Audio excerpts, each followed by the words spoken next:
And good evening. Welcome back to Campaign Notes. Yes, I took a 2-week hiatus because I was retooling and figuring out what to do after doing 3 episodes. Found out some topics. And so I have topics for like the next 2 months, so I'm good. But it's just, after 3 weeks, I was a little dissatisfied with how the episodes turn out. And of course, because I only have 21 followers right now, the old episodes, I have them on a hard drive, but they aren't on my Twitch site anymore. So apparently you got to have followers in order for your stuff to stay. So, disclaimer first, the publications and publishers that I mention on these episodes, I have no affiliation with. I'm not getting reimbursed by any of them. I have no affiliation with TriTac Games at all, who I used to work for. This is my project on my own. And before I start my subject tonight of converting intellectual properties for your campaign, one of the things I want to talk about is why I am doing this. There are 2 reasons. 1, I'm approaching 40 years in the tabletop role-playing game community as a player, a game master, a published role-playing game designer with TriTac Games, and as a podcaster for the past 13 years on Gaming on the Frontier on Podbean. I know I have information to give. I've helped people create game settings, convert intellectual properties. Jeff DeReff here on Twitch helped him and his wife convert Skyrim to OGL, Pathfinder 1st Edition. One of the joking titles I have as Trav is the game setting baby daddy, because I've helped so many of my female gamers create game settings. So yeah, to bestow experience from my adventures and many misadventures in my youth of game mastering and playing. The other reason, as I said, I only have 21 followers on here. The whole reason why I'm doing this, and also I do my internet radio show of 17 and a half years, the Travcast on DementiaRadio.org on here now, is because about 2.5 years ago, both my roommate and I contracted the coronavirus, mid-March 2020. I was put in the hospital for 5 days after trying to fight a 103-degree fever. I found out I had COVID-induced pneumonia.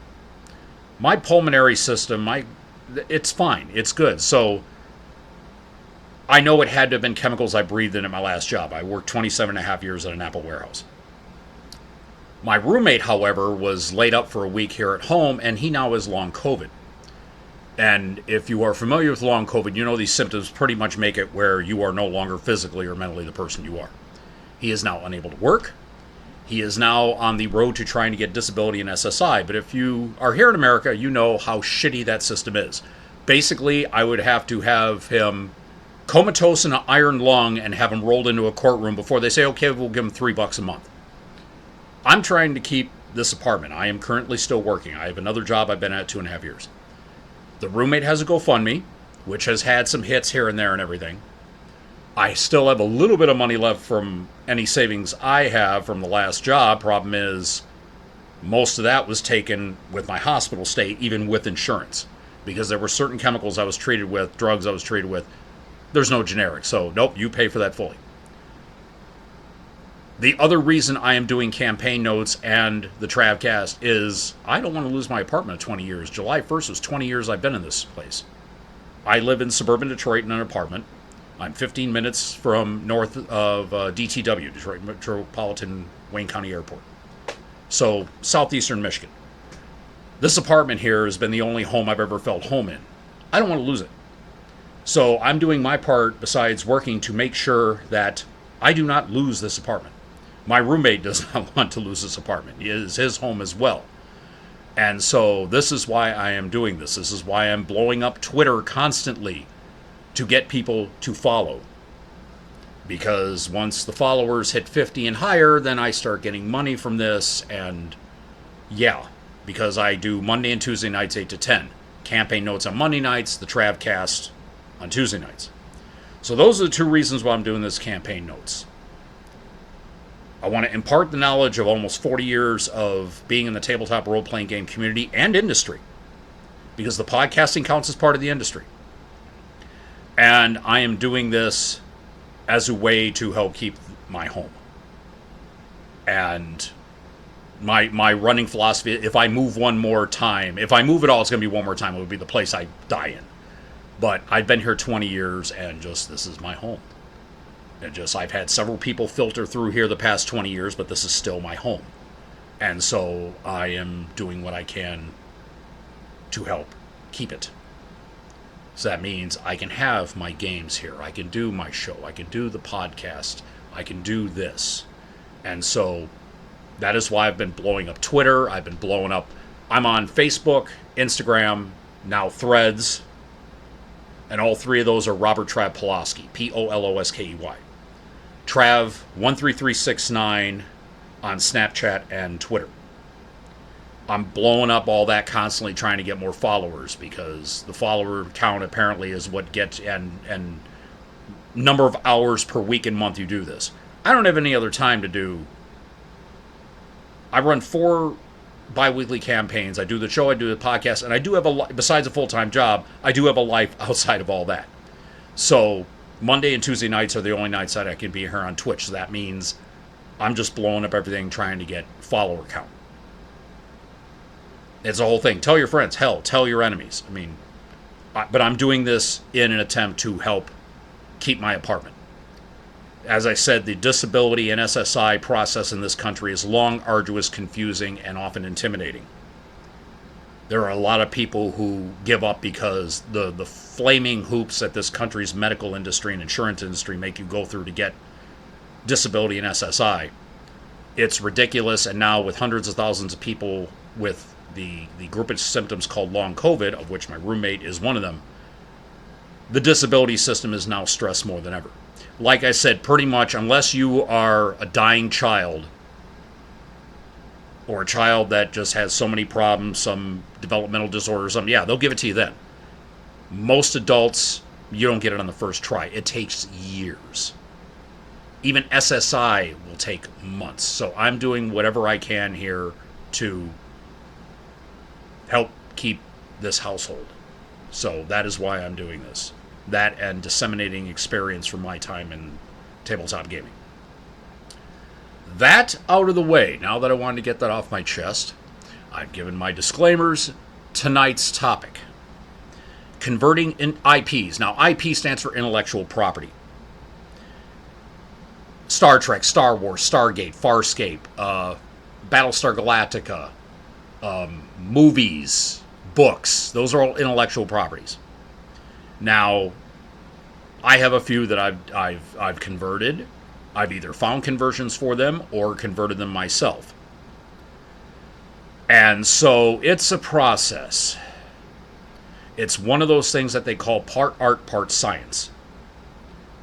And so I have a bunch of tips here and examples of intellectual properties already out that will give you ideas. And even if, I want to do this, well, it's over here. They did this back in 2003. Excuse me, look it up. It might help you. Now, obviously, the big ones I mentioned, Farscape and Stargate. They were put out at separate times by Alderac Entertainment Group, AEG. They've since lost the licenses. Stargate had like 8 hardcover books. Farscape had 1. And I will say this now, y'all dropped the ball on the Farscape one. Because it was not well received. I was asked to be on a fanbook Farscape D20 project online, and I'm like, at the time, I run 3 campaigns. I don't have time. I thank you because I told them I helped lead the Bureau 13 OGL development project for TriTech. Oh, you're a published designer. Oh, can you help us? I said, I can't. Yeah. So, yeah. Stargate, 8 or 9 books. The first probably 3 or 4 seasons of the series. Farscape, 1 book, and then AEG put out like some free downloads. Then they lost the licenses. Star Wars, of course, there's the Fantasy Flight game, there's the old West End D6 system, and then there are the 2 from Wizards, Stargate D20, or Star Wars D20, and then the Star Wars Saga system. Okay. Star Trek, oh God, we're going back old school here. There was FASA, F-A-S-A. They had theirs. Now, the one I use was done by Amarillo Design Bureau, and it was co-written by my dear late friend Jonathan M. Thompson, who passed away earlier this year. He ran Battlefield Press's brother Adam now runs the company. I think he was co-owner. So Prime Directive for D20 and D20 Modern, if you were OGL, get that. It's good. Now, it's based on Starfleet battles, but with enough research, you can, make it for, okay, I want to run the Kelvin universe, I want to run the Prime universe, because the Starfleet battles universe is a little different. It's Star Trek-esque. Of course, DC and Marvel, those games, I mean, you had the old DC hero games from Mayfair, you had the old Marvel superheroes game, the Face Rip system. FASERIP, fighting agility, strength, endurance, reason, intuition, and psyche. That was by TSR, and now there's a new Face Rip. I should say phase. I should pronounce the S's Z, because Face Rip, that makes it sound violent. I don't want to get popped on here. Oh, you're talking violent speech. We'll have to get you off of Twitch. No. Phase Rip. There's a new Phase Rip game out. Apparently, Hasbro, who runs Wizards of the Coast, decided, yeah, we'll let them use the mechanic. Fine, whatever. We haven't used it in 30 years. Sure. Have fun. So far this year, it's one of the few things Hasbro's done right, considering, all the crap they did with the OGL and everything earlier. And then the whole Magic the Gathering card debacle with the one YouTuber. Mental note, give my old Magic cards to my coworker because I don't play anymore. Anyways. Let's see. Star Trek, Star Wars, Farscape, Stargate, DC, Marvel. Oh, yes. There's a whole bunch of new intellectual properties out now. Evil Genius Games and they are at evilgeniusgames.com. They have a new 5e. It's basically a 5e version of D20 Modern. It's called Everyday Heroes, and Jeff Grubb, who worked on D20 Modern and made Marvel Superheroes, he was like the grand old master with the 4 younger game designers doing this. But it is the spiritual successor to 5e. Here's the thing. They have these adventure paths. Let's see. Escape from New York. Yes, the old Kurt Russell movie. The Crow. The good one with the late, great Brandon Lee. Kong Skull Island, Pacific Rim, Highlander, Total Recall. Get your ass to Mars. And Rambo. So, IPs, intellectual properties right now are all over the place. You just got to look. And I love the Highlander. It's a guy in a tattered suit, bloody all over his arms, and he's got like a halberd on his shoulder, and you see lightning bolt in the city in the background. That's the art they have for the Highlander Everyday Hero. Basically, you can play all those games, all those intellectual properties I just mentioned with modernized 5e rules. Now, I don't do 5e. You know me. I'm Pathfinder 1st Edition OGL. That's just the system that suits me.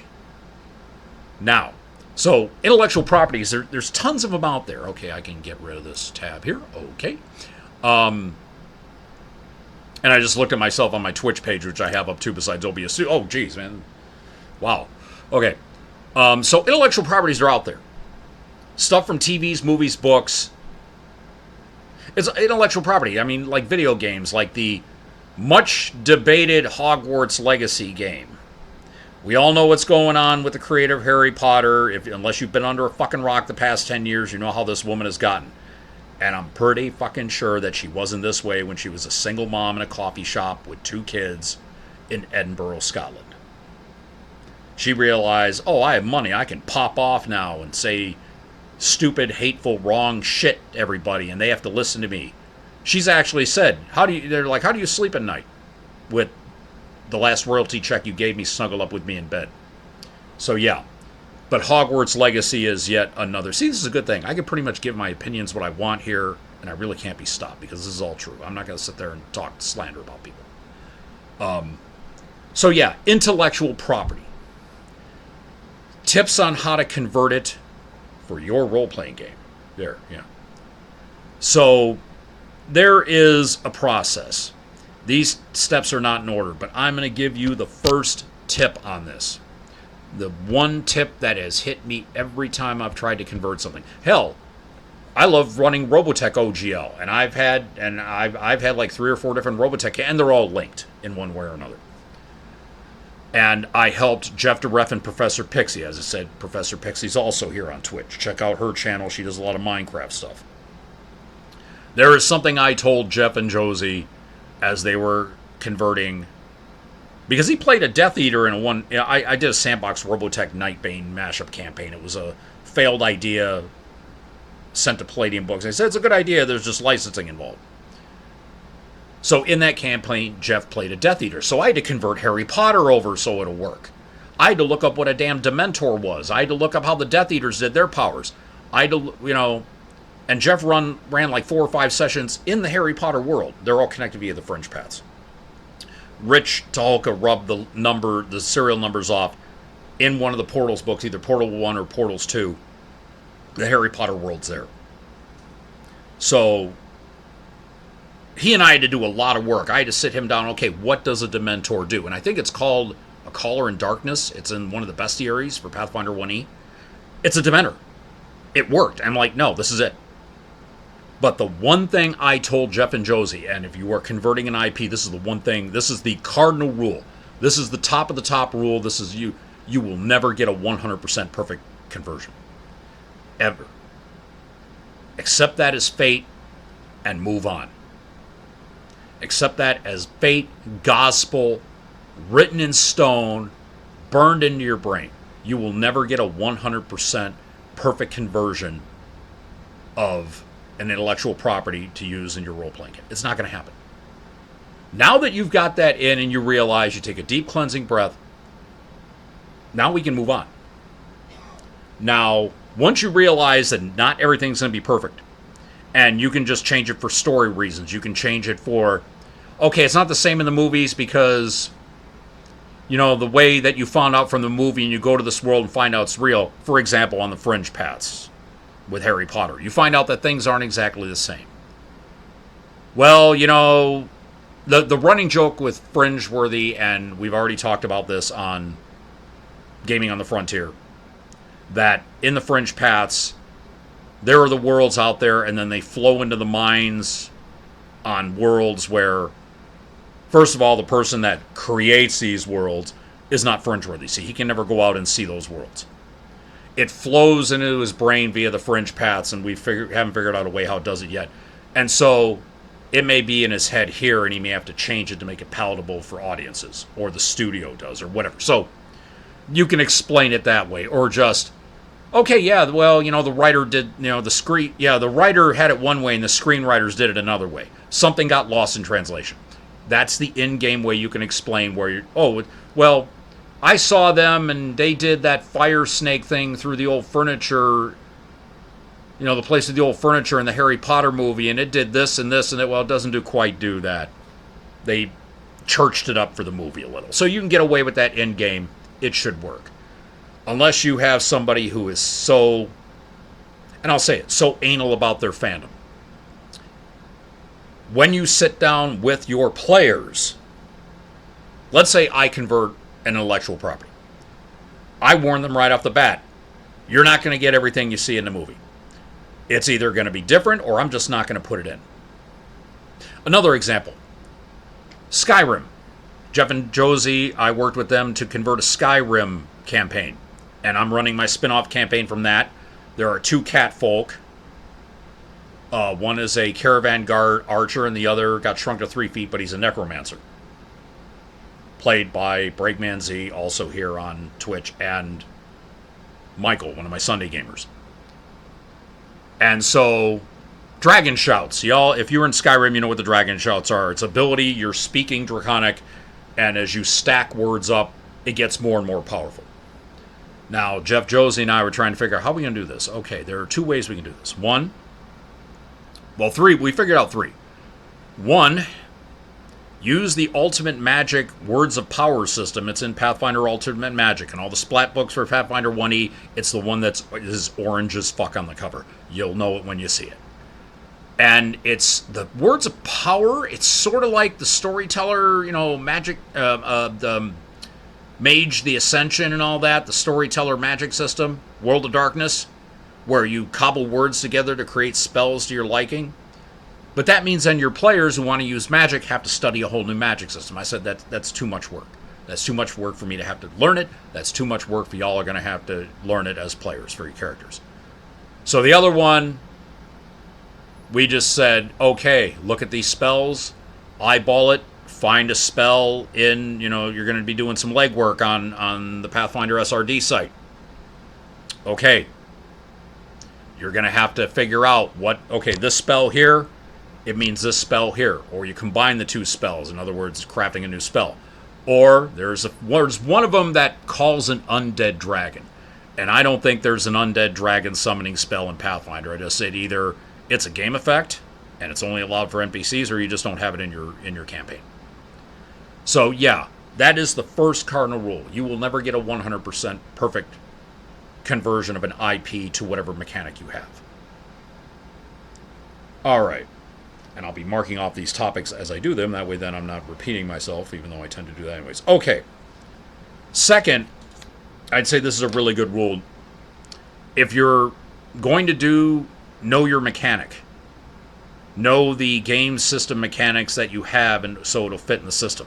Because there are some mechanics that just don't work.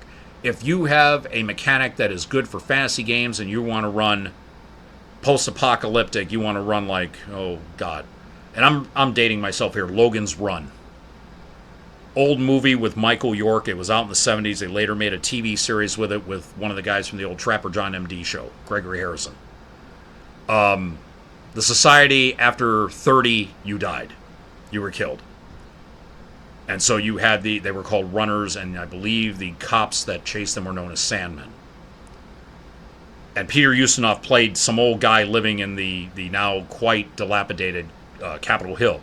And they're just looking at him, because these people are under 30. And they're just looking at Peter Ustinov. He's got the wrinkles in the beard, and they're just like, oh my God, does this hurt?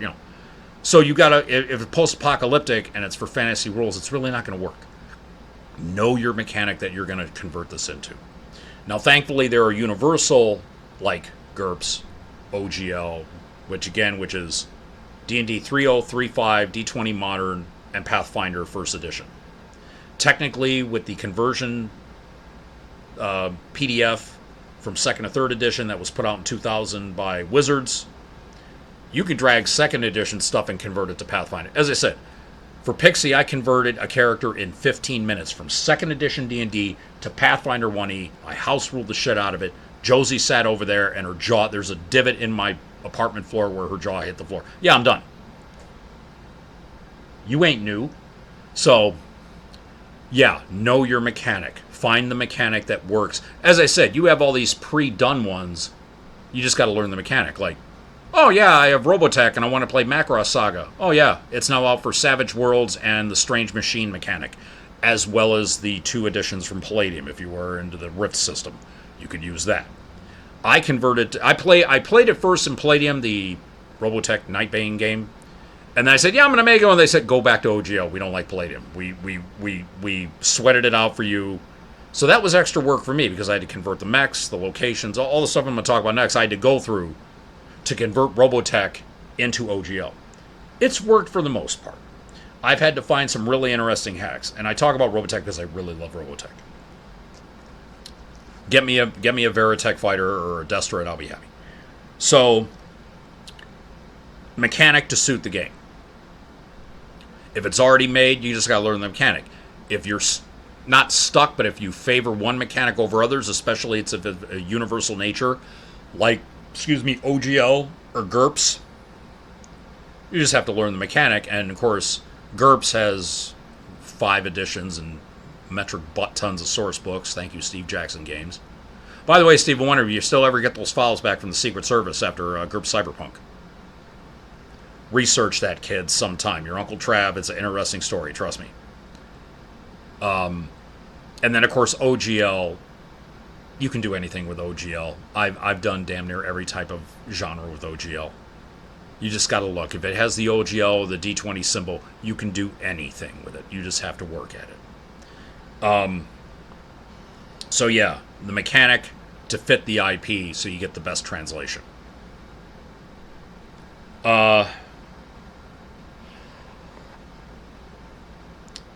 Now, in a game, tech level is important. Now, if you're doing a fantasy game, you know that your tech level is going to be medieval to early Renaissance. Now, for my reference, I use the OGL D20 Modern and Future progress levels, which were repeated in Anachronistic Adventures by Owen K.C. Stevens. By the way, look up Owen K.C. Stevens. The man still needs help with medical bills because he's got cancer. JFGI. Just fucking Google it. Find it. Donate. Bucket list. I'd like to meet him someday. But Owen K.C. Stevens, working for Rogue Genius Games, bought out... Basically, it's Pathfinder, but in the pulp era. If you want to play anyone from 1850 to 1950, he made 6 classes and like 20 archetypes. And it's called Anachronistic Adventures. And so he put the progress levels from D20 Modern and Future in there. Now, granted, 0 to 5 are the progress levels that fit Anachronistic, but he put on 6 through 9. 9 is time travel. 8 is EM conversion, like Star Trek. 7 is, okay, anti-grav. Now you have an anti-grav baby carriage. 6 would be, we've discovered cold fusion. That's now the main source of power. 5, we are in now. It is the information age. The tech in the information age allows me to do this with you now, talk to you over the internet here on Twitch. 4 would be like the Industrial Revolution. PL5 began with using atomic energy. In other words, when Fat Man and Little Boy were made, and no, I'm not plugging Oppenheimer, but if you want to see it, see it. I heard it's a good movie. When Fat Man and Little Boy dropped, we hit PL5. Before then, it's steam and early electric power. Steampunk leading into diesel punk, that's PL4. PL3 is your Renaissance era. PL2 is your medieval era. PL1 is Bronze and Iron Age. And then PL0, you are picking roots and hunting down animals, hunter-gatherer. Know what tech level, get your tech straight. If you're doing Robotech Macross, that's PL7 because you've got anti-gravs on the SDF-1 and transforming 40-foot-tall jets that turn into robots and hybrid forms, and you have 50-foot-tall aliens with starships with bristling with weapons. Get your tech straight. If you are converting, if you are using a game mechanic and the property is there, because see, Everyday Heroes, it's 5e. 5e has only been done in fantasy so far. They're just now branching out to all these other genres. Everyday Heroes does have tech rules. I've looked it over. If I do get into 5e someday, I'm using Everyday Heroes. Fantasy, I can take or leave. If I do fantasy, I'm still going to throw in steampunk, or I'll do like Expedition to the Barrier Peaks. I got to have a little bit of tech in my fantasy, even if it's just, there's these strange globes that you throw them and they explode when they hit somebody. Those are grenades. Okay. Get your tech straight. And by tech, that's an encompassing term. I'm not just talking like your 40-foot tall robots that are also fighter jets and your starships that can decimate a planet. Tech also means tools. If it is magic, your wands, your magic armor, whatnot. If it is psi, the crystal that I hold in order to levitate, to get all that stuff straight in your IP. Figure out how they work and the rules you're going to use. Now, when I converted I got all my Palladium books over there. It's a little black bookshelf. My HP printer's on top over there. I pulled out all my Robotech books. I went to Internet Archive and went to the Robotech research files that were made like 15 years ago. And the sites are down. You have to go to the Internet Archive and look it up. But they did all the deep stats on the ship is exactly 500 meters long, and it has this type of fold drive and these type of fusion reactors. They got deep. These guys researched the Macross, the Southern Cross, the Mospeada stuff for Robotech and put it into and extrapolate a little. You got to know how your tech works with the game. As I said, if you're playing Everyday Heroes for 5e, you got to learn how they handle tech, these new rules. Driving, vehicles, guns, auto fire with guns, burst fire. You can't burst fire with a bow and arrow or crossbow. Usually the biggest thing about tech is that for fantasy people, it's very divisive. You're either going to have people who want to do Expedition to the Barrier Peaks, and again, this is an old first edition D&D module. Part of a starship, and it's unwritten, but it's part of the Metamorphosis Alpha starship. This is one of those deep things you learn when you've been in gaming as long as I have. That big round part of a starship that crashes in the Barrier Peaks on the world of Greyhawk came through a time warp. That ship was having issues, and they broke it off, and it went through a warp and in the Barrier Peaks, which is in the, if you look at the Greyhawk map, it is in the southwest part of the map.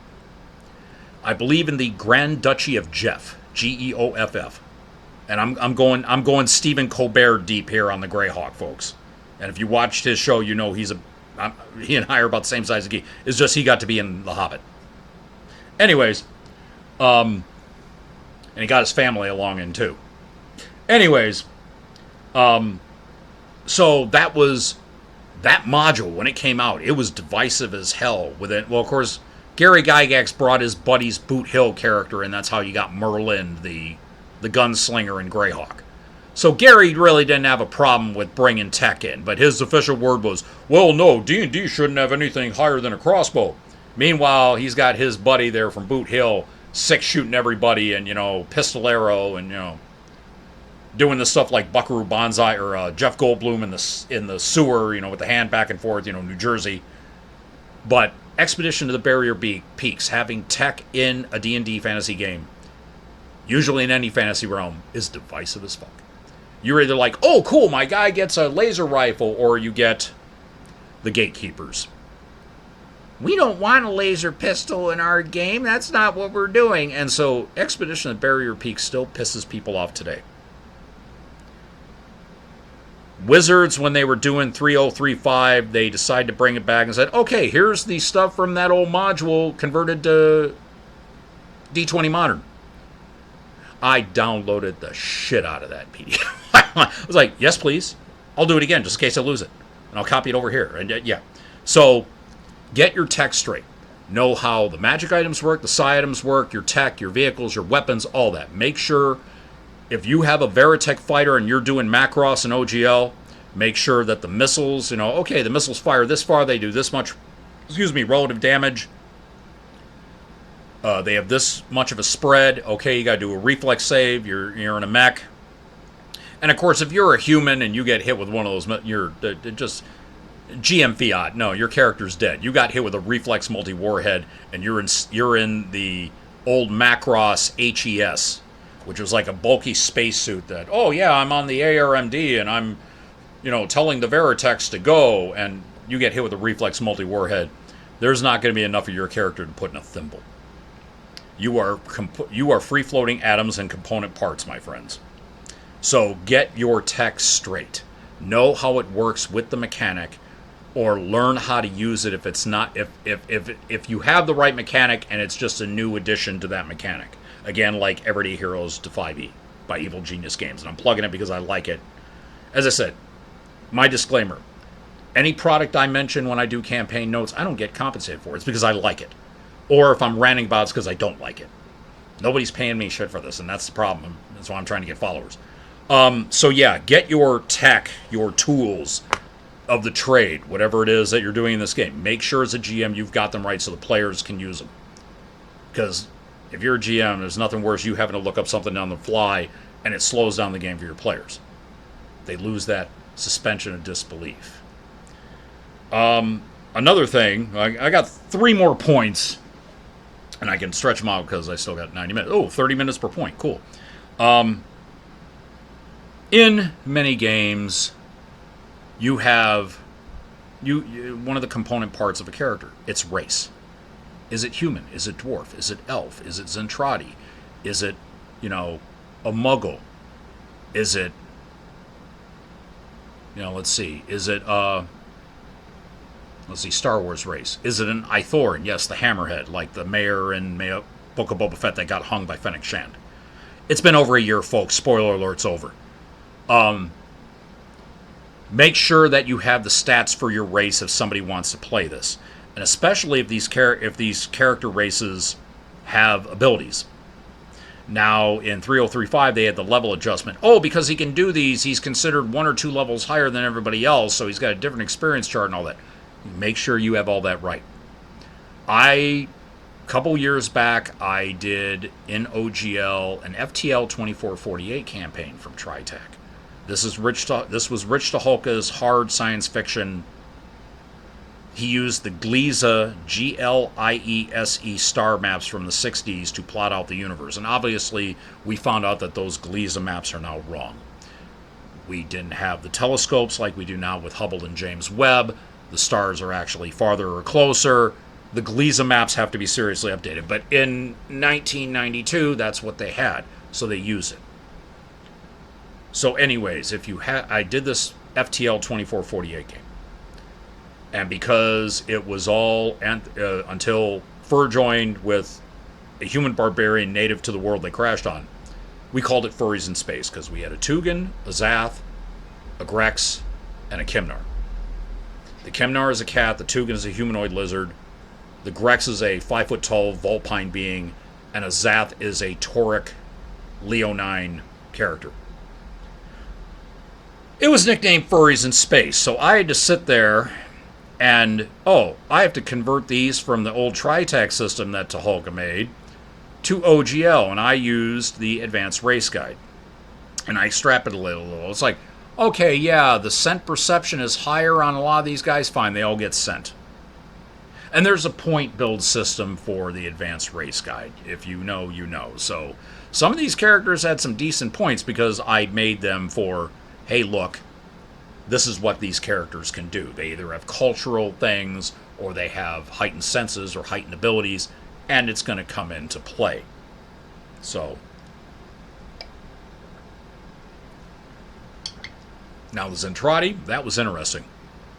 Because if you know about the Zentradi, they were a bioengineered race by the Robotech Masters and served as their armies, at first to enforce their rule, then to fight the Invent.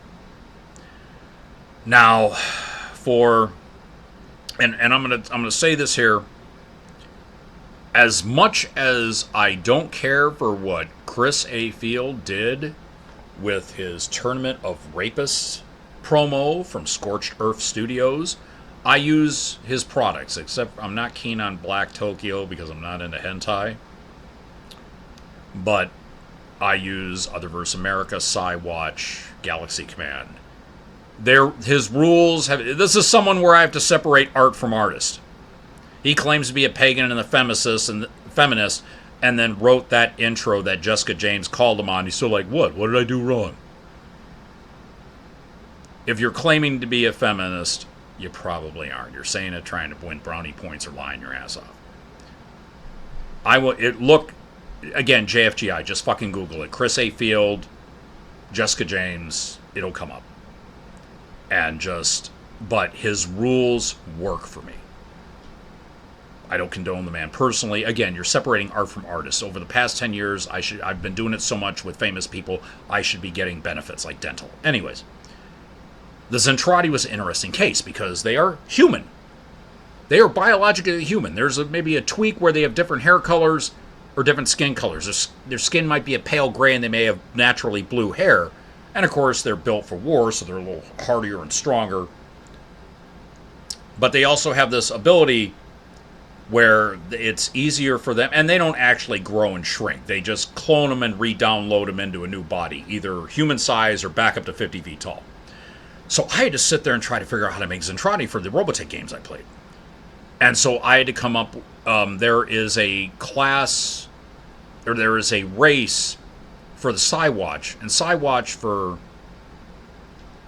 Scorched Earth Studios it's an homage to all those 90s comics like Image and Rob Liefeld and Jim Lee and Todd McFarlane type stuff.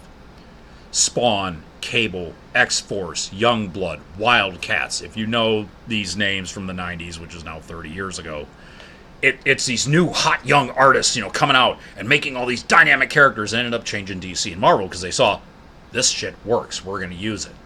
And then DC and Marvel started putting out good content. I think Marvel ended up buying Image and whatever.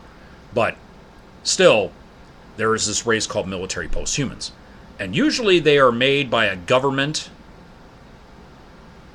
Well, the Robotech Masters had creches, and they just cranked out Zentradi. Originally, they were miners of monopole oil, and when they pissed off the Invid, oh, we need an army. Mind wipe them, they turned from miners to warriors. And now I'm thinking of the Alan Rickman line from Galaxy Quest about miners. Miners, not miners. Yeah. Rest in peace, Alan. So, military post-human. They're hardier, they're stronger, they're built for combat, and the rules all of a sudden clicked. And then I just had to add the part they have that little tweak where they can easily be changed from 60 to 7 feet tall. You put them in a micronization chamber. And in Robotech they said, oh, they shrink down the character. No, they don't. There's the whole mass, there's physics shit you can't do. You basically brain tape the character, create a new smaller body for them, download the brain. And of course, the Robotech Masters had neural conditioning, so brain taping was not a problem. And you could just sit there and download this warrior into his new 6.5 foot tall body. Now, he was so big for a human, Zentradi are not to be messed with. But now he could fit into my Cronian society relatively easier. And he's also easier to feed, let's face it. Trying to feed somebody who's 50 feet tall, okay, I had one cow for breakfast. Oh shit, lunch is in 3 hours. Get another cow. So yeah, I had to make the Zentradi and use the military post-human character race from Cywatch by Scorched Earth Studios. So make sure that the races in your IP, that you've got them down where a player, because you're going to get fans that want to play this, and they will call you on it. I will do another episode on player SMEs down the line. But basically, let's say I run Robotech and I get a Robotech fan. You know, like I am, like hardcore. I mean, or like they'll know, oh, in episode 72 is when Scott found Marlene and she was actually Ariel the Invid. When they get that deep, I start getting worried. Then I got to look the stuff up on, on a fandom wiki. But if you don't have the Zentradi right, they will let you know. It's like, well, what about this? They can do this. You didn't put this in there. Make sure you get the races tight before you go out there. Make sure that you have their proper abilities, that they can do the stuff that they can do. That skill bonuses, extra feats, talents, whatever. Background thing like... oh, here's something. I'm going to be running sort of a Macross Robotech campaign. It's 2080, and I call it the Lost Armada. Now, let's say you want to run a half Zentradi in that campaign. Human, but he has the racial trait giant-blooded. That'll work for Zentradi. Your mother was a micronized Zentradi, your father was a micronized Zentradi. You bred with a human, you're now half Zentradi, half human. You're a little tougher, a little stockier. You get bonuses like to tactics, because let's face it, you're raised by Zentradi, you're going to learn about fighting. So yeah, you're going to have these... I need to check something here real quick. Yes, I am streaming. Okay, good. I mean, just no one's in the chat room here. So, yeah. Knowing the races is important. Your mechanic that you're using should have rules for creating new races. OGL definitely has them. I know GURPS does. As I said, Pathfinder 1E has the advanced race guide. D&D 3.0, 3.5 had savage species. They're out there. GURPS, I know you can make races. Palladium, they give you tips on making races. If not, go to the forums of the Megaverse there and check that out. And they'll tell you, oh, we made it with this and this. I'm going to Paizo's forums because they're doing a Sentinels game, and they had stats on those forums for the Carbarans, the Spirians, the Paratonians, the Praxians, the Tyroleans, the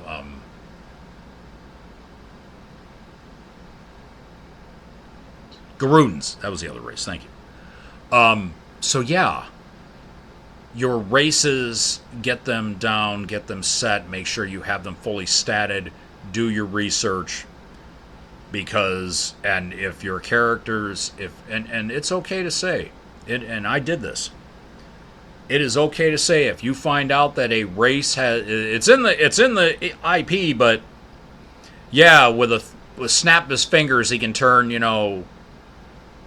a human into a jellyfish. If that's too powerful for your campaign, no, you say that's not an available player race. I had that problem with FTL. There are two races in FTL 2448. The Fritzians, imagine tall grays, and the Krelvins. They've genetically engineered themselves to be basically small floating heads and trunks that can just rest on a bio-made chassis to walk around on. They have telekinesis and they're experts in genetic engineering. The running joke is, hey, yeah, Dr. Krelvin, yeah. Can you make my eyes blue? Okay, right. Blue eyes and a tail. No, I didn't say a tail. I just want blue eyes. We're having a special on tails. No, I just want blue eyes. How about green eyes and a tail? You know what? And then you still end up with a nub.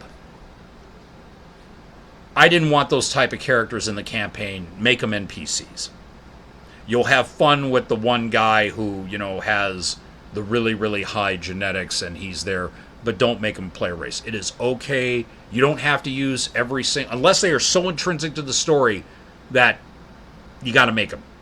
Like not having Zentradi in the Robotech Macross era, that was the main antagonist. Unless you're playing anti-unification rebels fighting and you're not dealing with Zentradi, yeah.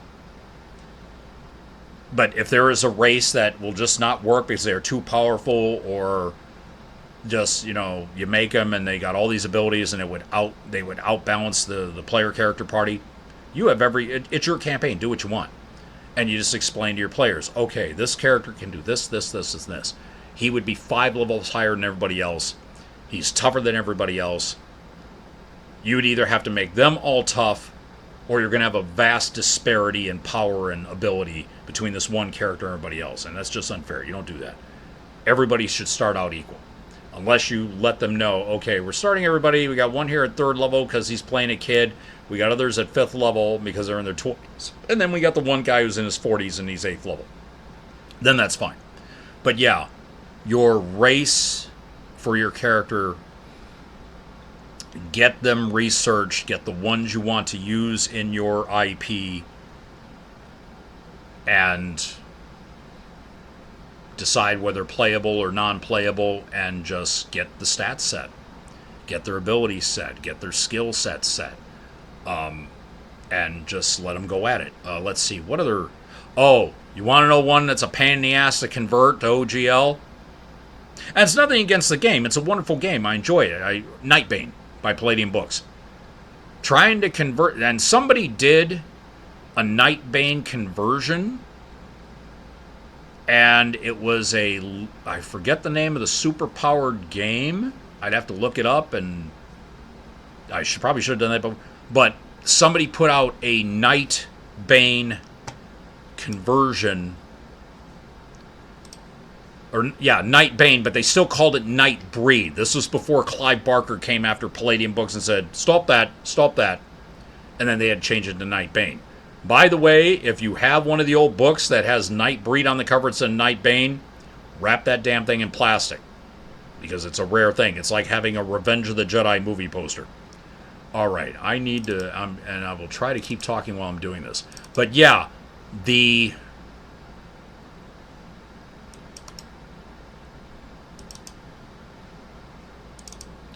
campaign, it was I made a Nightbane for my coworker Jake, who ended up dropping out of the game, and I had to, phase him out after a while. Fine.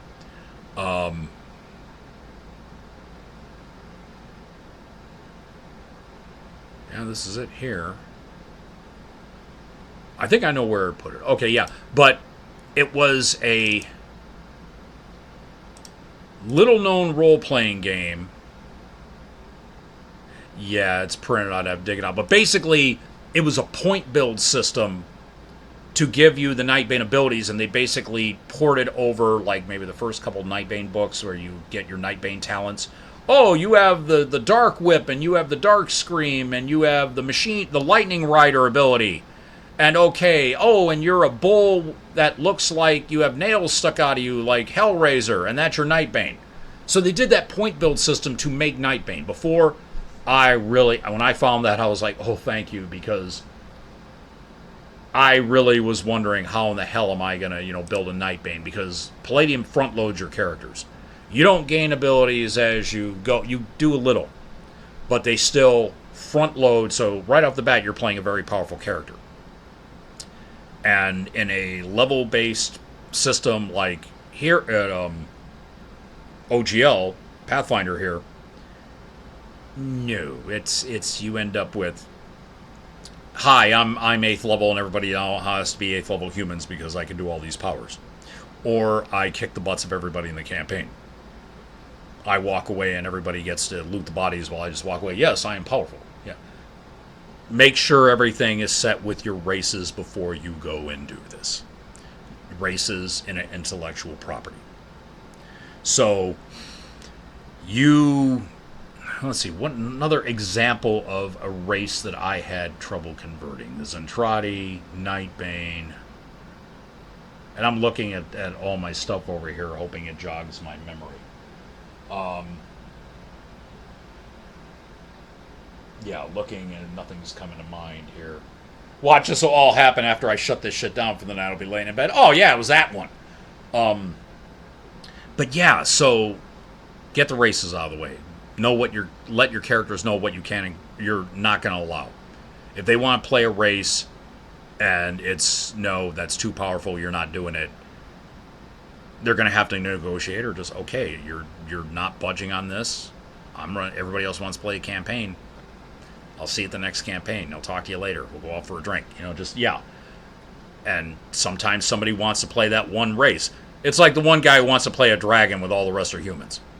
Y'all know he's going to be the most powerful. Even 1-year-old dragon is still more powerful than probably a 5th level fighter. So, yeah.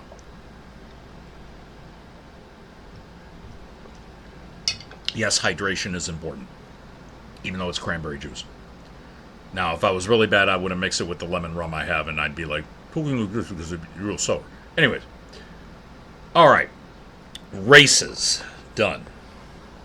I gave examples. And I will tend to talk about things by example, because, again, I'm conveying the adventures and misadventures based on 35, almost 40 years of role-playing.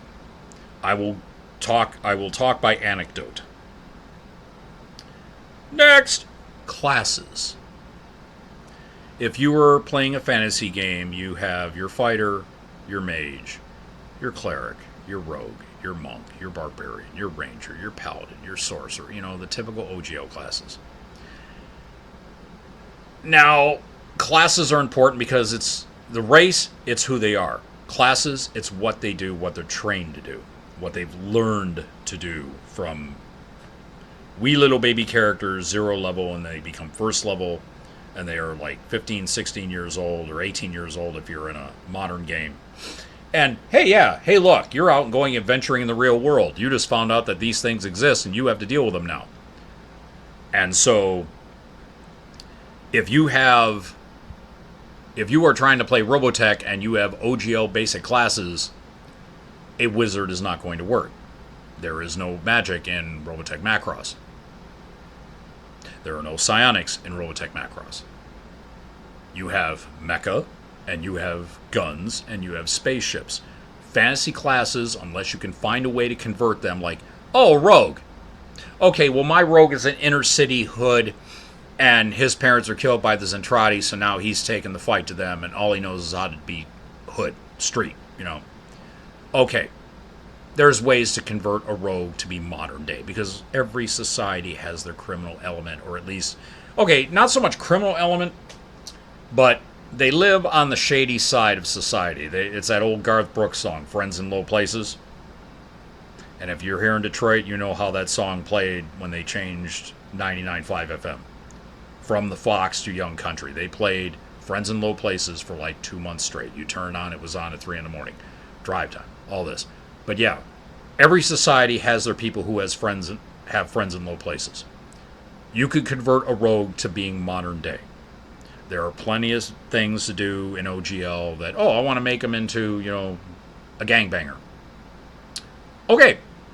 Then OGL has plenty of stuff. You could do D20 modern stuff. You could do modern adventures by Panic Productions. Dr. Nick Palmer's a buddy of mine. I had him on the podcast years ago. You could do anachronistic adventures. You could make it modern day. Yeah, there's a class and archetype. It'd be a tough or probably a daredevil. And let's see, archetype probably be a wise guy, which is either used as a mafia, or you could use it as a gangbanger. So, yeah, you could convert certain classes to a modern equivalent. A fighter, that's a cop, a soldier, whatever. A ranger, that's special forces, like a Navy SEAL, or an Army Ranger, or a woodsman. And just tweak it modern day. It's like, okay, he can, instead of ride, he might have drive. And of course, you've got the archetypes like an urban ranger. Yeah, the concrete jungle is their wilderness. They know because even urban areas have an ecosystem. That is why you have animals coming in and going. You have, and it's from the great outdoors. The raccoons digging in the trash cans. Yeah, hot dogs are great. Yeah, what are they made out of? Lips and assholes. Yeah. So humans, you have somebody like a ranger. You can have a modern day ranger. I would suppose that probably the Punisher would be a good idea of a modern day urban ranger, because the concrete jungle is his home. Frank Castle is a trained and decorated Marine, and so he knows all the ins and outs of the concrete jungle. Matter of fact, Concrete Jungle was the name of an old Marvel superhero where you had the street level heroes like the Punisher and all them, and the phase rip system. It's like, yeah, these are all the city heroes in New York and Marvel in the 90s. Punisher, Spider-Man, all the lower level superheroes who, if they weren't superpowered, they were just exceedingly skilled. So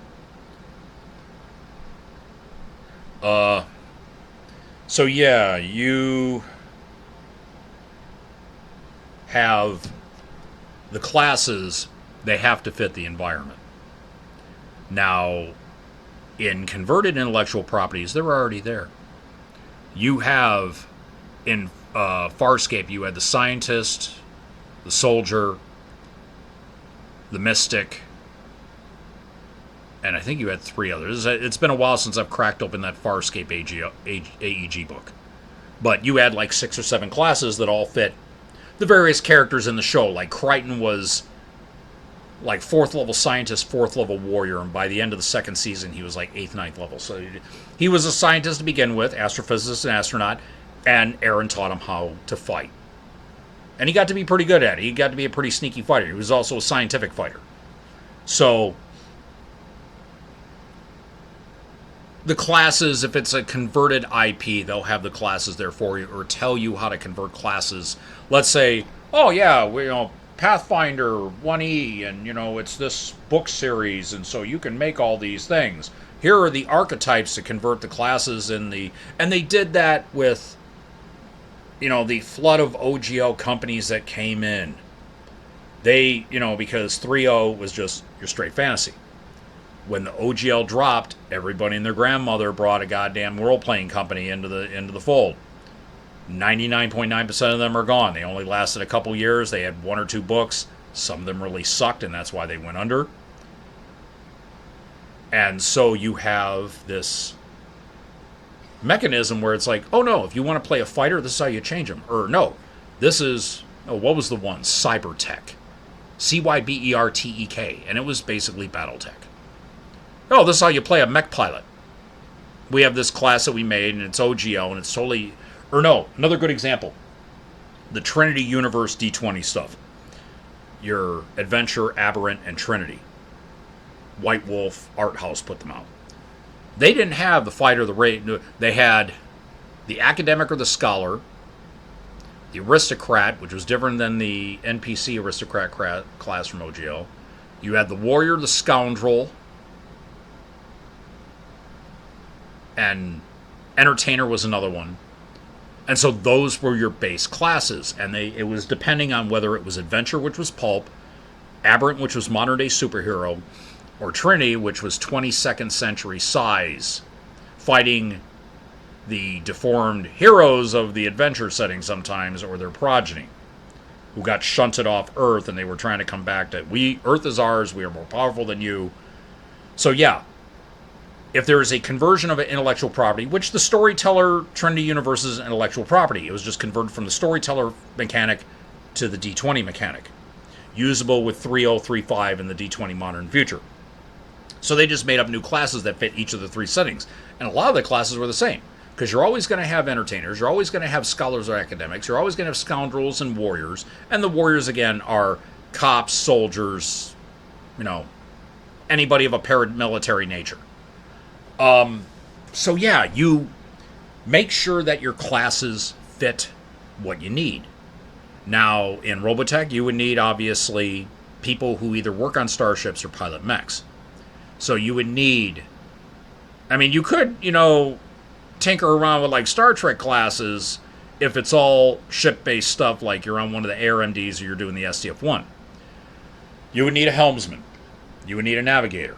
You would need a communications person who probably also runs sensors. You would need engineering. You would need tactical or security or weapons. You could use Star Trek Prime Directive D20 Modern. They also did, for RPG objects, something called Blood and Space, which was pretty much, yeah, you're running OGL and this is our future stuff. RPG objects put out some good stuff. The Blood and ... series, I use a lot of it. Blood and Vigilance was great for superheroes. Blood and Space, decent enough for sci-fi. Blood and Relics, sort of a low-powered urban fantasy. Blood and Circuits, which was, using high tech and all that. Blood and Secrets was the one that was paramilitary and spy. So, yeah, Blood and Space had a whole bunch of classes, and you could even play pilots, starship marines, a doctor, a scientist, a bridge operations specialist, and even, like, after a while, advanced and prestige classes, oh no, you're a department head or you're a captain. Those would be good for space opera or something like Robotech. Superheroes, obviously, they tend to make power classes based on powers. You have your speedster, you have your brick, you have your energy projector, you have your martial artist, you have your mage. Now, Hero System, they had separate books for that, but of course they don't do classes in Hero System. It's all point-based, and your points, how you spend it is, okay, and the power effects are this, this, and this. And the Ultimate series, Ultimate Speedster, Ultimate Martial Artist, Energy Projector, Ultimate Mage. They were books to tell you how to build that type of character. So, when you get your classes tight, you can then, between race and class. Remember, the race is who you are, how you were born. The class is how you were raised and how you were trained. Once you get those two together and get the combinations available to use to emulate this IP. Now, Stargate did an interesting thing. AEG Stargate, they did humans, but then they did sort of backgrounds. And you had your point man, you had your pilot, you had your tank driver, you had your scout, you had your communication. And then because Stargate had the different races, the Jaffa, the Tok'ra, the Goa'uld, they had to start making new races to fit. And it was D20, but it was a game, and it was all espionage. It was called Spycraft, and they had a couple of editions. I've got a bunch of the PDFs here and this laptop here. And so they had to tweak that to fit the Stargate SG-1 setting. So the races became like, everybody was human, but you had the training sort of differentiated. Everybody was human, but the training. They just redid class as a sub-race of humans. So, but yeah, you have classes all, and again, it's due to your setting. What classes do you need to properly convey being in this setting? A hero. A player character. Well, I want to play a newspaper reporter. Okay, fine, then it's going to be some civilian class that you get swept up in this, and now you are trying to get home to tell the story that will give you a Pulitzer and, all this, and you can retire because you lived this war or whatever. So, yeah, you would something, however you build the class, whatever mechanic you have, you'd be like, okay, well, I need to have the gift of gab. I need to be able to investigate. I need to be able to question. I need to be able to get into places that in order to get the story. I need to know how to use the tech of being a reporter. If I have like an eyepiece camera and a microphone that I use to look around and I'm interviewing people, I need to know how to work that, fix it in case it breaks in the field or readjust or whatever. Some technical skill. Video editing skills. So computer skills. So you're going to need the things to know how to be a reporter in the field. Investigative skills. You know that Lois Lane had her investigative skills. That's why she was the reporter she was. So, if you want to play, well, everybody's playing a mech pilot and they're all in the military. I want to play a reporter that gets swept up in this and, this happens. Okay, then as I said, you got to build your class or at least your skills to fit that. And I believe there was a rendition of Macross 2 that Palladium did, and they had a reporter class. An investigative reporter, because in Macross 2 there was one of the characters that was an investigative reporter and his, high-tech journalistic gear and everything, so he was able to be a part of this alien war that had been going on. As I said, classes are indicative of the setting. OGL and Pathfinder 1E, you can modernize the classes. Now, usually, okay, we'll take the fantasy classes. Barbarian. There are modern day barbarians out there. You get a barroom brawler or like a biker or somebody who's got some serious mental anger issues, they can be a barbarian. You can apply that rage thing. Oh, for, 7 rounds, he gets the... And now I got to remember the Yazzik song. You get a +4 to strength, +2 to con, -2 to armor class, +2 will bonus save. You're fatigued once the... you can do it on a free action on your turn, but only when it's your turn. Yazzik, the guy, the DM in the Man Shorts videos. He does the Dungeons & Dragons Florida Man. He's also a rapper named Yazzik, and he does this song called Rage. What is it? I'm not going to sing it because I don't want to get copyrighted, but it's pretty funny. And so, yeah, a barbarian, yeah. We've got plenty of examples of modern-day barbarians. You piss off somebody in a Barker bar, you're going to be dealing with a modern-day barbarian. Bard, entertainer. We've got millions of examples of modern-day bards, and just take away the spell casting ability, they have it. The entertainer class in the Trinity Universe D20, that's bard. They just don't have spell. But they have the bardic knowledge. They have, getting into places that they can't because, I'm famous. Oh, come right in, sir. Oh, I'm famous. Yeah, the president's right over here. Let's walk you through, the West Wing. So bards, they're modern day performers, and they could be, and even in the setting, you could have a writer, a singer, a musician, an actor, a stand-up comedian, somebody who's on the talk circuit. A talk show host could be a bard because they manipulate people with their words. That's the whole fucking purpose of our media today. Entertainment and, I hate to say it, propaganda. I mean, you may not like him, but Tucker Carlson would be considered, formerly of Fox News, would be considered a bard because he weaved words to get his viewers entranced. And I could say this, granted, Tucker Carlson's full of shit, but he would still be considered a bard. Probably an evil bard, but still a bard. Cleric. Again, if you remove the spellcasting capability, that could be anybody from a quiet Irish Catholic priest to a Southern Baptist minister, to a pagan practitioner, to a Native American shaman, to a Russian Orthodox priest. Clerics, you got plenty of them. You just have to take away the spellcasting ability, unless that's part of your game where laying, I laid hands on him and he's healed, And we're not talking the faith healer people. You're bringing matching your game. Then you could just do cleric and say, well, obviously he's not going to be walking around wearing plate mail because nobody wears plate mail. In Pathfinder, you can, again, Modern Adventures by Panic Productions, they've got modern conversions for most of their classes. Druid, again, you're not going to have modern day druids doing shit like Doric in the D&D movie. You're not going to be having a modern day pagan practitioner changing into a damn owlbear. That's not happening. However, their knowledge of the Druidic language, which would be known as Ogham, Ogham, and the knowledge of nature and history and astronomy and herbal lore. That's all right up the druid. You can make a modern day druid just, again, a non-spell casting archetype, or just say, okay, these druids can't cast spells, but they have all the other mental skill-based abilities. And they might have an animal companion. They might have a snake with them. They might have a crow. You could allow that in. You might want to rein in a little bit of the mystical stuff, like, oh, yes, I can see through my crow's eyes and everything. You can't do that in real life. But yeah, so druid. Fighter, as I said. Anybody who is trained in hand-to-hand combat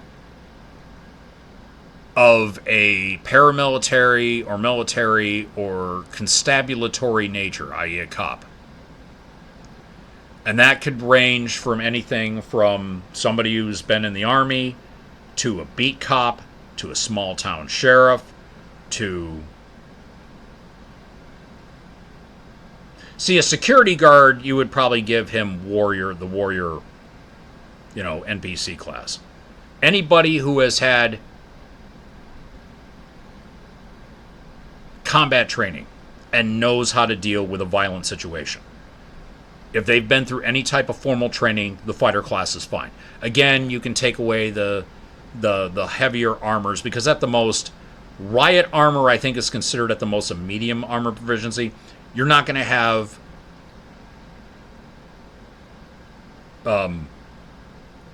fighters, and you're not going to have cops in full plate at the most. And both of my father-in-laws, rest their souls, were cops. I saw the riot armor that they wore. It'd be medium armor. It does restrict movement a little, but you're not going to die as much. I mean, certain shots will still kill or wound, but carbide plates and spider silk and Kevlar too and all that, you put all it together, you're pretty well protected. Don't expect to be running the 4-minute mile anytime soon, though. So, fighters, they're just cops, soldiers, whatever. Let's see. Barbarian, bard, cleric, druid, fighter, monk. You could have that as anyone from the actual... Now, the whole Benedictine monk, the monks at the Capuchin Soup Kitchen in Detroit, that's not what we're referring to. We're not referring to the ones who... Although, I don't know, if they get that board and hit you in the head with it, as opposed to the ones in Monty Python that... they smack themselves with the board. Holy Grail. Funny movie. Monks. Usually, the D&D monks are those of an ascetic... A-S-C-E-T-I-C. An ascetic raised in some type of Asian philosophy like Buddhism or Taoism. You could have... There are modern-day monks all over the world. Yeah, you have Buddhist monks like in, San Francisco. They've got a monastery or whatever. Or you go over to Asia and there's plenty of them. If they are given a Shaolin... There are still Shaolin monks to this day. They're in China or Tibet or whatever. They would be classified as a monk. And they have the martial arts training and the ascetic training, and they've learned to control their bodies. Technically, if you wanted to tone up more the near supernatural abilities, and it's where we get the term faker from, a fakir. F-A-K-I-R, the Indian, the guys who lie on the bed of nails. And they don't feel the pain. It's because they've learned to regulate their mind and the body where the pain register doesn't kick in. They're laying on a bed of nails. They're like, hey, how you doing? And meanwhile, you see the nails not poking into their skin all over. They're wearing nothing but that weird diaper thing. That could be qualified as a monk. Because there's an Indian martial art called Gatka, and it's some serious stuff. It's a lot in northern India. I believe the practitioners are known as sannyasi.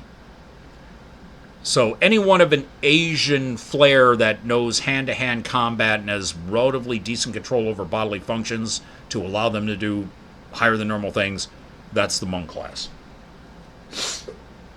Paladin. A paladin? Modern day, I think the best way to describe paladin would probably, and you wouldn't have to have the supernatural abilities again.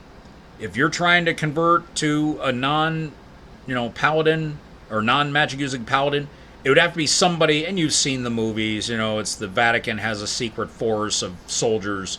Ooh, ooh, I got it. If you've researched the Vatican and you see the guys in like the poofy pants and they've got the big bloomy hats, and I mean, these are like garish costumes. They're known as the Swiss Guard. These are like the Pope's army. These guys answer to Pope Francis and the cardinals, and you see them all over Vatican City.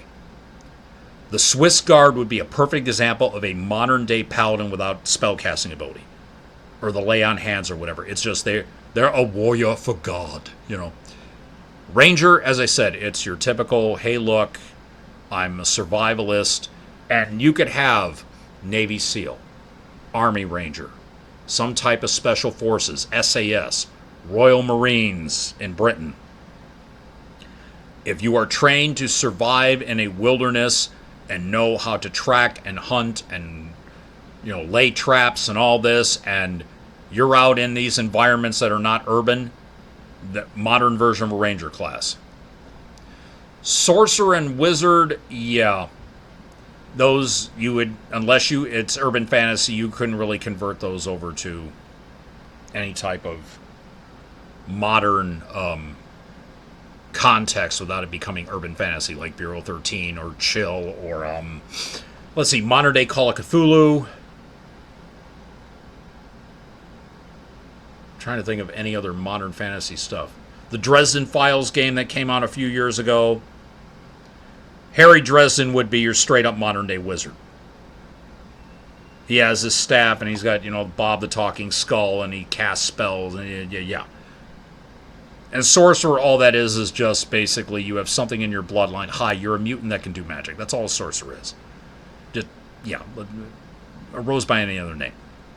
So, getting your classes to fit your setting is very important. Now, you can modernize, your basic fantasy classes like I just did, and yeah, you could get that in there. Now, let's say you're doing something in space. A fighter would be a space marine. Yeah. A fighter could be a space marine. He could be a security, and we'll use the term a red shirt. That would be a fighter class. Bard could be a communications officer because you know how to be diplomatic and, opening hailing frequencies, Captain. You're the one that they hear, and so a Bard could be a communications officer. Ranger could be scout. Hi. Or a Bard could also be a diplomat. Yeah, like an envoy in a delegation. That could be another tweak on a Bard. So, yeah, you can tweak the basic, 9, I think it's 9? I got my Pathfinder core rulebook. I want to say there are 9 basic classes. I'm going to look here real quick. Barbarian, Bard, Cleric, Druid, Fighter, Monk, Paladin, Ranger, Rogue, Sorcerer, Wizard. Yeah, those basic, let's see, 1, 2, 3, 4, 5, 6, 7, 8, 9, 10, 11. Yeah, those 11 basic classes, depending on what your setting is, you can tweak them to whatever you want. You change the rules, and of course with Pathfinder there's archetypes, there's third-party shit, you can, modern adventures, you can, oh look, yeah, my cleric is, he's Father O'Mallory from the church down the street, lad, Apology to all my Irish watchers and listeners here about that. That was my best attempt at an Irish accent. So yeah, you can just tweak the classes and get what you want out of there and convert it to the setting and say, well, a Bard, he has computer use because he's like me here on Twitch, and oh no, I already know I'd be a modern day Bard because I do the show and I know about music and I try to be funny, and I'm pointing at the room there in case, the roommate starts up. There is perform stand-up and perform oratory. So you can sit there and a modern-day Bard could be anybody. I said singer, musician, a writer, a poet. A beat poet could technically be a Bard. Like Charlie McKenzie from So I Married an Axe Murderer. Technically, he would be a Bard doing the beat poetry because perform poetry is a thing in OGL. So yeah, you can manipulate classes to fit your setting perfectly. And it just depends on the genre. As I said, if you're doing I'm doing a police procedural. Most of y'all are going to be fighters or bards, because bards could also be investigators. And of course, in Pathfinder, there's the investigator class, and you can just, no, it's not magic. No, he's tech. He makes all these things, and he's a chemist, and yeah. So yeah, your use of classes in converting IPs, you just have to know your setting. If you're a fan of the setting, you'll figure out how to do the classes that fit. And if not, there's plenty of stuff out there that'll help you. As I said, if you're using OGL, like I tell, folders upon folders. There are thousands of PDFs out there. You just need to look. You'll find it. I mean, just, yeah, you'll find, oh, I need, a PDF that tells me how to make, OGL Starship Crew. As I said, I recommend Blood and Space from RPG Objects, or the Prime Directive stuff from Amarillo Design Bureau, again, co-designed by my late friend Jonathan M. Thompson. So, yeah, your classes, get them to fit your setting, and, surprise it, as I said, put a spin on an old fantasy class, tweak it a little bit to fit your campaign, and you'll see, yeah, my communication, or my, I have a diplomat, and he's a bard, and, he's our envoy, and, he knows all these alien languages, and we have him sent when we confront a delegation of a new alien race, and he's there schmoozing the new, their envoy, and, we all know the thing about bards. Next thing you know, you end up like Trip Tucker with the nipples here on his arm in that first season episode of Enterprise. That was funny as hell. Yeah. So, classes. Get them to fit your setting. Either, as my dear late roommate Brian Trudell said, if at first you don't succeed, try a bigger hammer and just beat the classes to fit. Or make up a class based, like eyeball and go, okay, well, it has this and this and this and these class skills and this talent and all this, and you can, as you gain these levels, you do this. Again, converting IPs is part art, part science. Because you need to know, first of all, the IP you're doing, and then the rules you're converting it to have in your campaign. We have one more, and it's important because there is the old phrase in real estate, there are three things that are important about real estate: location, location, location. And that is the locales in your setting. Now, if it's a spaceship, that means you got to have the spaceship down. If you're doing Star Trek, you can look out there and find the old FASA rules, blueprints for the Enterprise. They're out there. They are printed on light blue paper. They look like blueprints. FASA put them out 40 years ago. Because that old FASA Star Trek game, that was from the 80s. So we're talking 40, 45 years old now. They're out there. I found them. So yeah, it's yeah. So you have, if your locale that you are on is moving, like a starship, and it's from an IP, either design it using starship rules, or let's say you're stranded in space and the starship is derelict and you're on it and it's a location. Then you just got to draw your map. Okay, here's the bridge, here's the engine room, here's, and if it's an IP, a lot of times, and the starships are important, the first edition of Robotech, Simbita made starship maps for, I believe, the SDF-3, the Ikazuchis, all, 3 of the 5 Zentradi ships, and of course the stats were all there.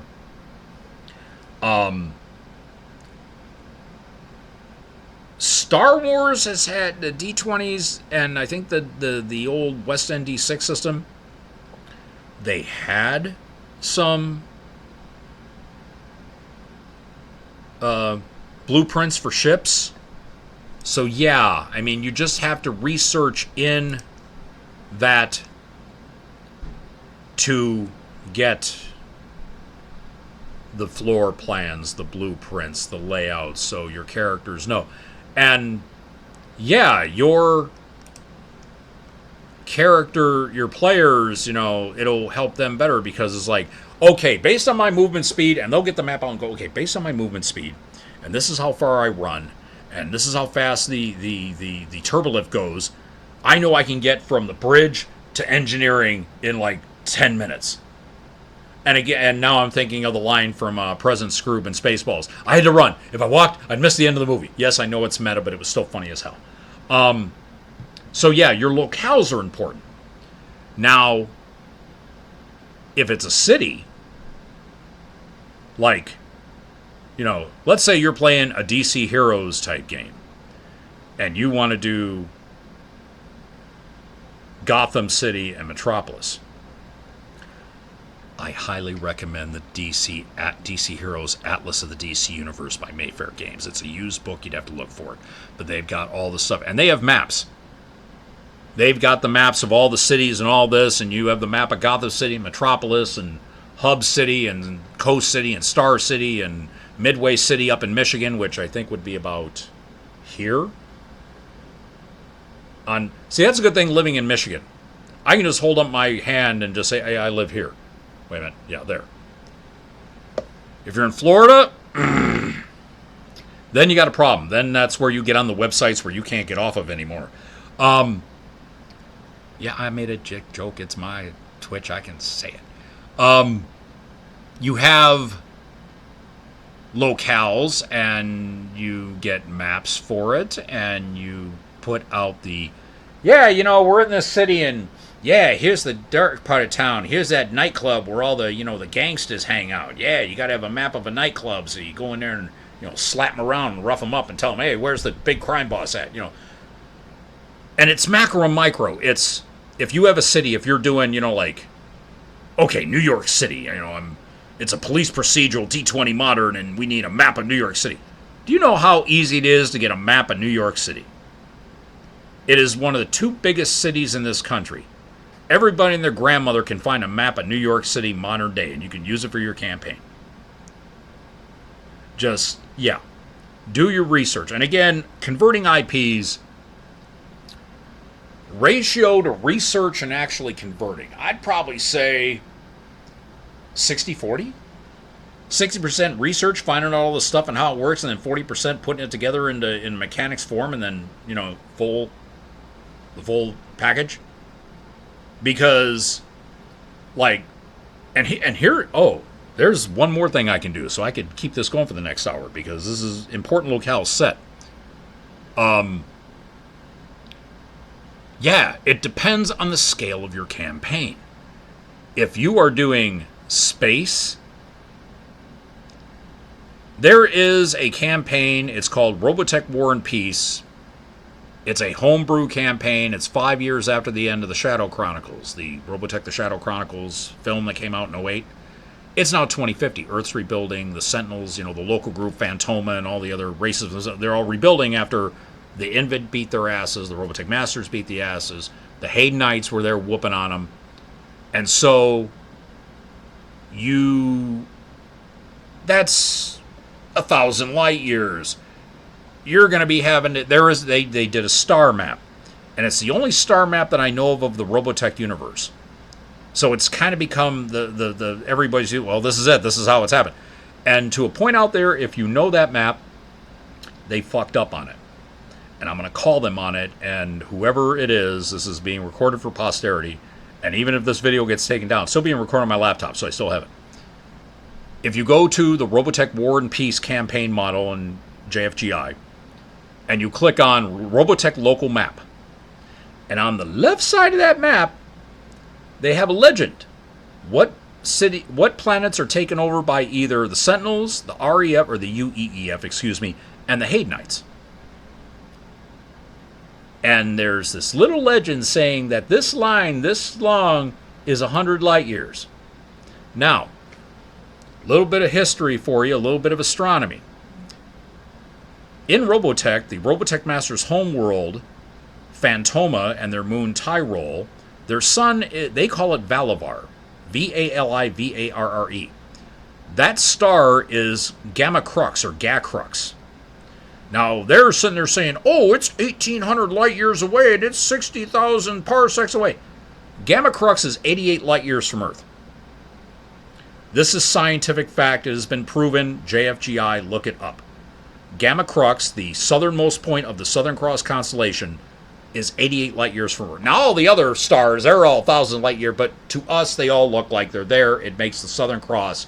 You really can't see it here in Detroit. I'd have to go to, like, Bolivia to fucking see the constellation. Anyways, so this little legend on the side of the map, you can switch that little centimeter wide mark, because if you, and they have Earth, or Solus, and Tyrol. You get a ruler and you do them, it's 2 of those little marks. So that means that little mark is not 100 light years, it's 44. Because double that distance, that's 88 light years, and that's from Earth to Tyrol. This is the type of research you have to do on locales, because again, you're going to get that one fan who's going to call you on it. And that is one of the things here in campaigns, I'm going to do an episode down the road called Player SMEs. In other words, the people who you want to tap their brains because they know the stuff, because if not, they will call you in the middle of the game. I've had it happen to me. I bullshit you not. And I've had people, stop me because I'll still ask a question, and I glared at them, and it was Pixie. And I said, you pick their brains. If you're adventuring in New York and you got 2 people, one was from Brooklyn, the other one was from Bedford-Stuy, husband and wife, and you fuck up on New York, they will call you on it. So, one of the cardinal rules I have are on campaign notes: do your research. You heard me mess up. I couldn't find out the one thing that I had because I didn't bring up. Yeah.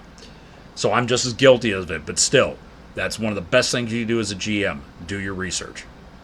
And so, on that Robotech map, the locales, now that little dash on the legend there says 44 light years, Earth to the Invit homeworld is exactly 880 light years spinward. Because Earth is about 26,000 light years from the galactic core.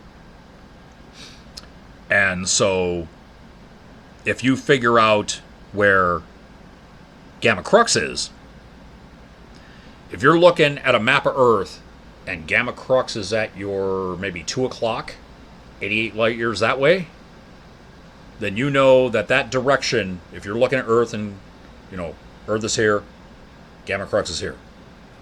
That's coreward. These are the things that you need to research for locales, because you're going to have that astronomy nut who's going to call you out. Well, technically, it's this far spinward, and, because you got coreward, rimward, spinward, backward. Spinward, the Milky Way galaxy does rotate around the galactic core, so the direction, which is, I believe, counterclockwise, that's spinward. So you got to research this. So researching locales when you do an intellectual property for your campaign is important. 1, you're going to get called on it. 2, verisimilitude. You can't be saying it's a different amount of light years every time you go to the same damn route in a starship. Unless that's a plot point because, we had to steer around this, new black hole that just erupted and we were in hyperspace. Yeah, okay, fine. Then you have to redo your course. But if it's a straight 88 light years. So locales are important, and it's a matter of scale. You either have the small town, street level superheroes, you're operating in a neighborhood. Your realm of influence in this game might only be a half-mile area of New York City. Fine. Find a map of New York City and get that, and you can go to Google Maps and get that close. And then just screenshot it on your laptop, and there you go. You've got your map of the city. Oh, yeah, we're over here, and now, yeah, you're over here talking to this jerky over here. Shaking up the mob informer to, slap him around and, say, yeah, where's your boss at? Yeah, no, nothing like that, superhero. Yeah, go back and wash your tights, Or you have spacefaring campaigns like Traveler that cover thousands of light years. And you got to research where these stars are, and you got to research, hey, look, this palace on this old Soleimani world has, their emperor has, the emperor of the Soleimani, which is Earth-based humans, and they're like dickheads from what I understand, Traveler. Yeah, you have them where, we got to go in and, raid the castle because we got to, get into his computer bank, so you better have the map of that castle ready to go. Or, so yeah, important locales, have them set. And as I said, it depends on the scale. If you're doing small town superheroics and it's a half-mile area of New York City, that's all you need. Get your alleys down and your street names right, and the maps of your club, and the maps of the cop shop, and the maps of a criminal hideout, like yeah, we got to go in and break up this crack house because they got a new drug that's making people's eyes bleed. Okay, then you got to have the map of the crack house so you can go in and do the combat for that, because it's either going to be, it's going to end up being a martial arts, it's going to be a melee or ranged combat. So if it's like some 2-story house in a rundown neighborhood, you better have the downstairs in the yard, and then the upstairs if you get up there. So throw the bad guy out the window and have him fall 2 stories. But having your locations is important. You have to have that stuff set to give the setting a real feel, where it's like, hey, look, this is ground zero is here in New York City. Okay, well, it's on this street and this street, and you got to know that, because again, I've had people call me on stuff because I didn't research settings. And if it's an intellectual property, you're going to get those geeks who like it, and then yeah, you're going to get popped right there in the middle of the game, and then you're sitting there trying to juggle because you got, oh crap, I got to do this, okay, and I got to redo this, and we got to retcon this, and get your locale set and out of the way. Make sure that you know what's what, where's where, how far everything is. At least have a general, if not, if you don't have to memorize it. It's all on maps, you have legends, you do. It's like, okay, I'll give you a perfect example again of me and Jeff working on Skyrim. I don't know if y'all seen it. If you're a Skyrim fan, there's this massive map. It's big, and it's got Tamriel. Now, what he was doing, and what we did in this campaign, was we put the Fringe Portal under Sarthal, Saarthal. The nearest city is Winterhold, where you have the College of Winterhold, and the half of the town fell into the sea, and there's the bridge left, and yeah, so we had to determine, because there was no legend on this map. No legend whatsoever. So Jeff and I had to lay these maps out, and we're looking, and he told me, oh, from here to here is 250 miles. Okay, so I pulled out a ruler, and I said, okay, let's say on this ruler, and this is arbitrary because this is about a year or so ago, we have this ruler here. Now let's say from that 10 to that 15, let's say that was the 250 miles. Well, you know what that means then. That's 5 centimeters. 1 centimeter would be 50 miles. And then you just measure, okay, what's from what to what? And we figured out in Skyrim, due to that bit of information that Jeff told me, that Sarthal to Winterhold is a 50-mile trip through, cold, rocky terrain. And then from there, using Pathfinder First E, it's just like, well, okay, because there's a light road there, yeah, it's going to be a bit of a slow trip. It's about a 2.5-day trip by horse and wagon. But we figured that out because Jeff had that one bit of information. Point A to point B on this map, that's 250 miles. Break that down, a fifth of that distance, okay. So researching your locations, not only where they are in relation to each other, but also how they are. How you have to have, if it's a city, have a map of the city. And of course, Skyrim, there's maps of the cities. There is an online Skyrim map that's like Google Maps, and they put all the points in. Unless you stretch out really far, it's nothing but these little, the Google Maps, the little, like, upside-down teardrop markers that, oh, this is here and this is here. You expand it out, and then it spreads out, and you can say, okay, this is Winterhold, and these are all the locations. Here's the store, here's the college, and in the college, here's all the quests to get, whatever. And, oh, here's the Jarl's longhouse over here. And, oh, here's Sarthal with the dragon word, I think the word wall. That was all of Jeff's Skyrim campaign that he did for a couple months, and then it kind of fell apart, and I did the spin-off campaign to keep characters going. And so we had to research that, converting Skyrim to OGL and Fringeworthy. And it may not be the intellectual property themselves that gives you things like distance and all that. A lot of times, fans come up with this. And I got 20 minutes left, and so I'm going to add something here. We got important locales. Intellectual properties. There is something out there that helps you research these intellectual properties. It is on the interwebs. It is a wonderful site called fandom.wikia.com. It is where you can sit there and you know how to use a wiki. Unless you have been under a rock for the past 20 years and you are online, you know how to use a damn wiki. For Star Wars, it's Wikipedia. For Star Trek, it's Memory Alpha. Robotech has a wiki. Hell, The Protector, the Turkish Netflix series, granted it's only 36 pages, it really needs work. It has a wiki. The Elder Scrolls wiki is there for Skyrim. Marco Polo, Netflix, fandom.wikia.com, and like the Star Wars and the Star Trek ones are tight.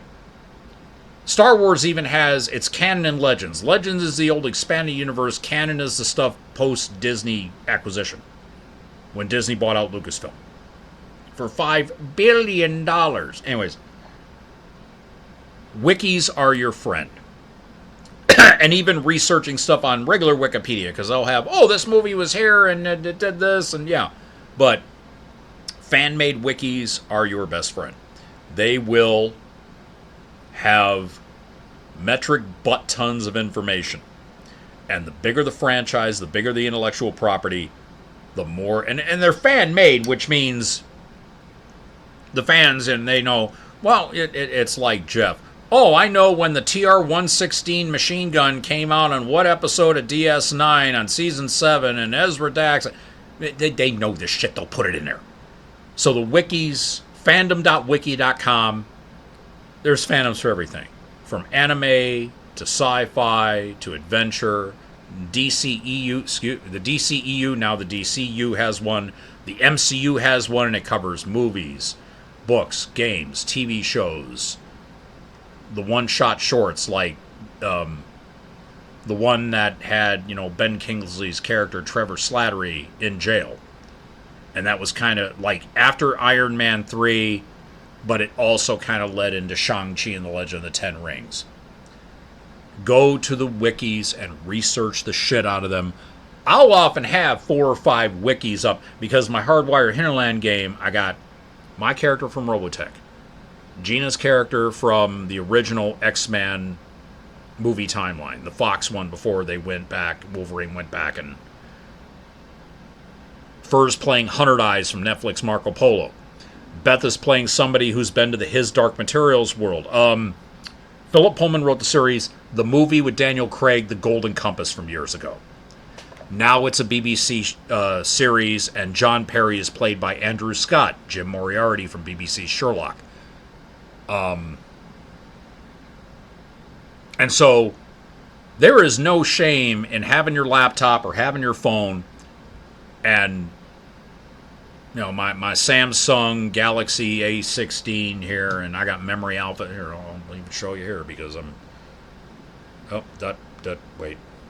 Yeah, see, right there. Memory Alpha. It's there. I got it. It's like, bing, okay, and there it is. And also I got the PFSRD 20 site for rules. If, let's say my laptop's on, I still need to be able to look up stuff. So yeah, the wikis at fandom.com are your friend for intellectual properties, and you can't turn and spit without finding one out there. Research them, have them up, because you're going to have somebody who is, again, and this might be a future subject, the whole player SME, that's going to be a topic down the line here on Campaign Notes. Done. It's going to be there. Now, looking here, just a second, wait a minute. Okay. Yeah. Researching wikis and having them handy are probably your best tools for converting an intellectual property for your campaign. The whole thing is, and it's the one thing, it's all fan moderated, fan done. So it is kind of like the old computer phrase giggle, garbage in, garbage out. What's on a computer is only as good as whatever human puts on it. So this means you are going to have to deal with inconsistencies, misspellings, but they are still your best source to convert an intellectual property into a role-playing game. And you have to deal okay, I can throw in another topic here, even though I had like 8 here. Canon. This is the one that will get a lot of people, because you have the fact that, hey, look, I'm using Star Wars. Fine. Are you using it post Disney acquisition? In other words, the stuff that was all played out in Mandalorian, Book of Boba Fett, the upcoming Ahsoka series, and the sequel trilogy? Or is it all the stuff that came out before then, including the metric fucking buck ton of books and games and all that is called the Expanded Universe, and now on Wikipedia it's known as Legends? Oh, you're using this Star Trek? And Breakman Z pops in. We're playing Star Wars, cool, let's go kill Vader. Yeah. Canon. And your timing is impeccable. Not quite Hiei, epic sense of timing, Z, but that was good. My salute to you, old friend. Breakman Z is also here on Twitch, does video game stuff. But you have canon. Z and I have a buddy Oz. As far as he's concerned, anything after Voyager in Star Trek can go eat a dick. He has said anything Voyager and on, he does not consider canon. He don't like Enterprise. And I knew he threw a stink about the Klingons in the first season of Discovery. I didn't like him either. It's like, they're different colors. They were one color. They were brown. What the fuck? And you're seeing black and white and purple and gray. It's like, no. What in the fresh... And we need to do a cynicism here, see. What in the fresh rainbow hell is going on with this horse shit? Yeah. So, yeah. Canon. Making sure that what is there, it's all cohesive, and at what point in this IP are you going to go... Because once you start a role-playing game in intellectual property, at the point you start, canon goes out the window. You are making your own canon based on what has happened before at whatever point in a timeline, because all these fandoms have timelines. Star Wars has a timeline. Star Trek, Robotech Star Trek, Robotech's timeline lasts from 1999 to 2045. That's like, 30, 35 years of history, that a multi-generational saga of alien invasions. So, canon, timeline is a part of canon. And Star Trek, they bounce all over the goddamn place. Discovery's now in the 32nd century, like 3190 or some shit like that. So you have the canon that you have to deal with on the timeline, and again, once you start an intellectual property and you start gaming in it, everything you knew as canon up to that point ends. Now, because... And here's another thing about that. If you want to try to stay in canon... And because you're not playing, if you're in the Matrix, you're not playing Neo. You're not playing Morpheus. You're not playing Trinity. You're not playing Agent Smith going, Mr. Anderson, welcome back. We missed you. No, you're playing somebody on some of the little pissant hovercraft, and it just happens to be in the Matrix universe. And you are setting up, as a GM, most likely, adventures that you hear about, oh my god, yeah, Neo actually... got out. He was outside the Nebuchadnezzar after it landed, and he stopped 3 sentinels and then went comatose.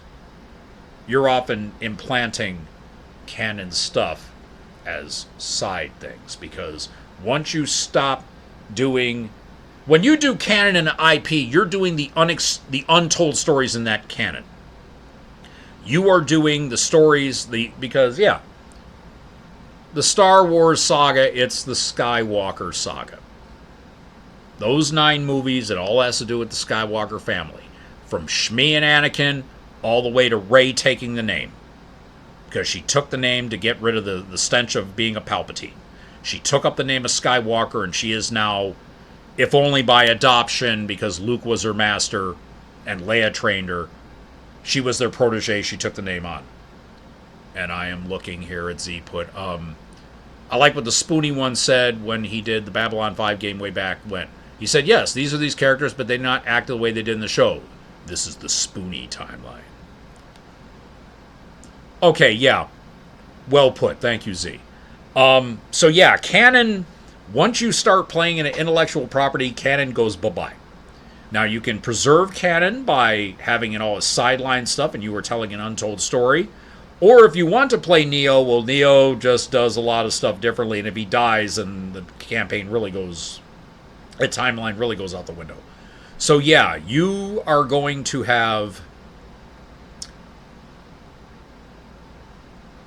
it's a balancing act, is the best way to describe it. Because you're playing an intellectual property, your best bet is tell the untold stories. As I said, we all know what fucking happened to the Skywalker family. There ain't nothing in The Mandalorian, and other than the Book of Boba Fett, yeah, Boba Fett was chasing Luke Skywalker's brother-in-law, well, future brother-in-law Han Solo. But it was still an untold story how he got out of the Sarlacc pit and how he became who he is today. And The Mandalorian, there ain't nothing about Skywalkers there. You may hear of him in passing, that's it. And then you saw Luke in season 2? Yeah. So, still, when you play canon in an established IP campaign, you are telling, 99% you're going to be telling the untold stories in that IP. In Robotech, you're not Rick Hunter and Skull Squadron with Ben Dixon and Roy Fokker and Max Sterling. You're, Vermilion Squadron, and he left that to go lead Skull. So you got to take over Vermilion Squadron, and I don't believe they did anything of note afterwards. They were following Rick and the others. So yeah, you're now fighting Zentradi, around Jupiter Base, and yeah, you're protecting that, and so you're dealing with Zentradi attacks every so often, and yeah, so yeah. When you do intellectual properties, that's the main thing.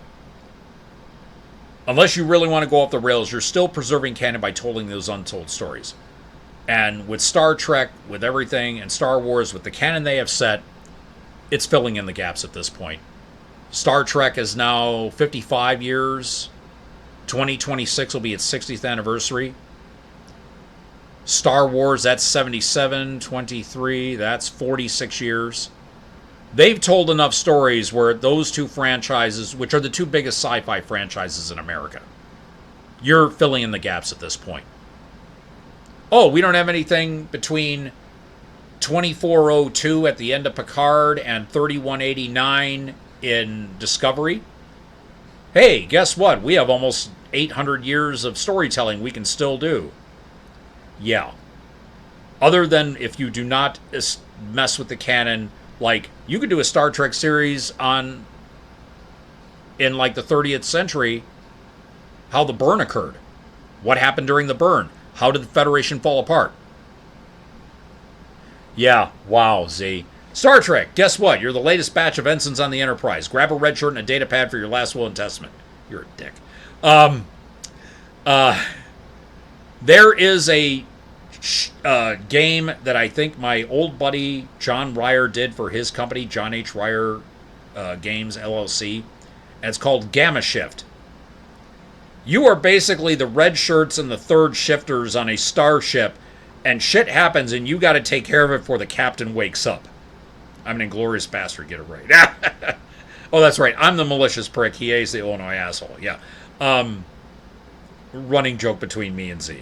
I've known him for 15 years. As I said, go check after you're done here. Go check out his page and the stuff he's done with video games. But yeah, canon is important in an IP. When you drop in, preserve it, or you're making your own canon. And so I hope that these tips about, and remember, the number one rule about converting an IP, you will never get a 100% conversion. It's not going to happen. Let that just sink in, flow through your body, and get all deep in the pores of your body. And once you have that as gospel truth, you're fine. You're not going to get it perfect. It doesn't happen. The games that have used IPs, they do the best they can. There's still stuff found wrong. They had to make up new rules to do it. And even then, there are certain places they don't go because it's like, yeah, you're not going to play a Q in Star Trek. That's not going to happen. They're not going to make a Q player character race. As much as Fur wanted one, it's not happening. That's why in the next campaign, she's got a different type of character. Does have psi powers, but yeah. So yeah, no mechanic to suit the IP. Get your tech, all of it. Tech, magic items, vehicles, mecha, starships, whatever. Get that right. Races and classes set. Get your locales set. There are tons of IPs already out. If there's a movie or a series or a book, somebody's done a role-playing game on it, or consult something at fandom.wikia.com to do it. And as I said, the wikis are your friend. They are out there by the fans. The fans regulate them. I'm sure that there are probably forums going, no, it was episode 10. No, episode 10 was this. It was episode 11. They only hinted about it in episode 10. You're going to get that. But they agree, okay, it was hinted at, and a year before, and now it came to pass, and yeah. And wikis are constantly evolving. The MCU is because of the stuff going on in Secret Invasion. I've yet to watch episode 4. So, and I'm looking, I got like 5 minutes left, so yeah, I'm pretty good here. So yeah, converting IPs for your campaigns can be a lot of work. But when you do it, you're doing it for the love of the game. That old phrase, like in baseball, for the love of the game. You are there and you're like, okay, I want to run Harry Potter. I want the kids, I'm going to run like the first 3 years of them at Hogwarts. Okay, I love Harry Potter. I've read all the books. There's a Harry Potter wiki out there. I know there is because I've looked it up. And I'm going to look it up, and I'm going to do OGL, and I'm going to convert all this stuff over, and I'm going to have stats, base stats for Dumbledore and Snape and McGonagall and the bitch in pink, I forget her name. And I'm going to have stats for Dementors, and I'm going to have the stats for the, plans for Azkaban and all this. And I'm going to do this, and so you're going to be researching the hell out of the thing you love. And if you're doing a campaign that you're doing for your players, they want to play. Well, I want to play in, Star Trek Prime Universe original series era with, Kirk and Spock and Yeoman Rand. Well, then you have Memory Alpha to research. You have the old FASA game. You've got Prime Directive D20 Modern. GURPS even has a Prime Directive, so you could run it on GURPS. It's part art, as I said, never get a 100% perfect conversion. Part art, part science. Research is about 60 to 70% of this process. And wikis are your friend. There is a wiki for almost every anime, book, series, story, TV, movie. Yeah, you just need to look. If you're willing to do it, you got to put the work into it. Just that's how it is being a GM. And I've done some beautiful conversions. I've done Star Wars, Star Trek, Robotech. As I said, I've converted other characters. And it's work. It's work. It's research. You go down the rabbit hole, as Fur says about me. But that rabbit hole is you're gonna find some beauty in it. And if you're doing it for the love of the game, oh no, it'll glow. If you are a true fan, it'll glow. Your players will be blown away. They will just sit there and just be in awe of this campaign, and it'll be one of those campaigns they will talk about for decades. They will bring you up to their friends. Yeah, this is Trap. This is the guy that ran that campaign based on the one book series I liked, and he nailed it. He went to the wiki and researched the hell out of it. So, that concludes tonight's campaign notes. I will be back here on Twitch tomorrow night with Breakman Z and Jeff DeRef. Again, go to their Twitch pages and check them out. They're all video game stuff. If you're into video games, they know their stuff. I go to them. Okay, I heard this video game, piss me an ocean. So, Breakman Z, Jeff DeRef, Professor Pixie. They're all Travcast members. They're all in my gaming groups. They're family to me. Go to their pages and check their stuff out. And so I have my outro. Gaming is just collective storytelling. Get some friends together and make great stories. See you tomorrow night at 8 p.m. here on this Twitch channel for the Travcast, and next Monday night at 8 p.m. for another episode of Campaign Notes.